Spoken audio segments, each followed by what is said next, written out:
بسم الله والصلاة والسلام على رسول الله صلى الله عليه وسلم. كل سنة وانتم طيبين يا جماعة. يلا كلنا نصلي على النبي عليه أفضل الصلاة والسلام. ده زبون عندي راجل محترم، كان جاي عنده لما بيجي يدوس بنزين في دقرة تخلي العربية تسرع معاه كل شوية، يعني يدوس جامد فالعربية تعلى معاه جامد زي ما انتم شايفين. البدال بينزل على طول لأن في دقرة.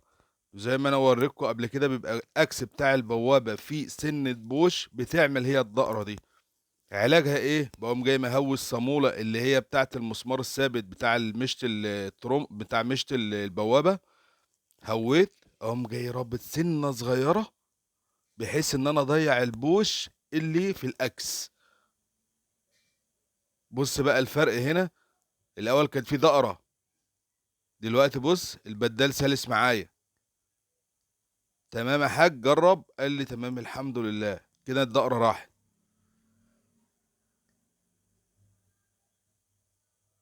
اقوم جاي مكنتر، يعني رابط الصامولة اللي هي الكنتر.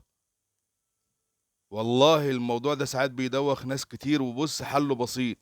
ما ببخلش على حاجة فيكم لان انتوا اخواتي بفضل الله. فبالله عليكم التقدير يا اخواتي، التقدير بالله عليكم. اعمل اشتراك، اعمل متابعة، لايك، مشاركة، تعليقك الجميل. وهنا قلت اما اشوف البوابة بتاعته بالمرة عاملة ايه.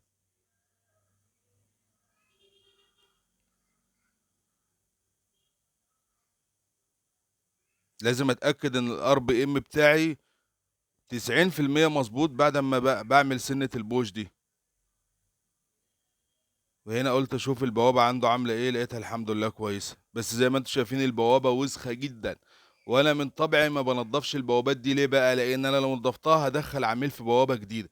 واقوم جاي ماسح بالراحة كده من بره.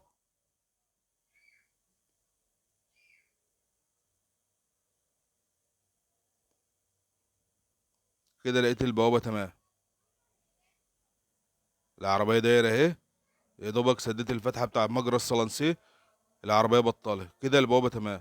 اقوم جاي ماسح بس المسحة البسيطة من بره زي ما انتم شايفين. انما بقى عشان احل البوابة واجيب مزيل ومش عارف ايه، دخلت العميل في بوابة جديدة. كل سنة وانتم طيبين، والتقدير بالله عليكم يا اخواتي.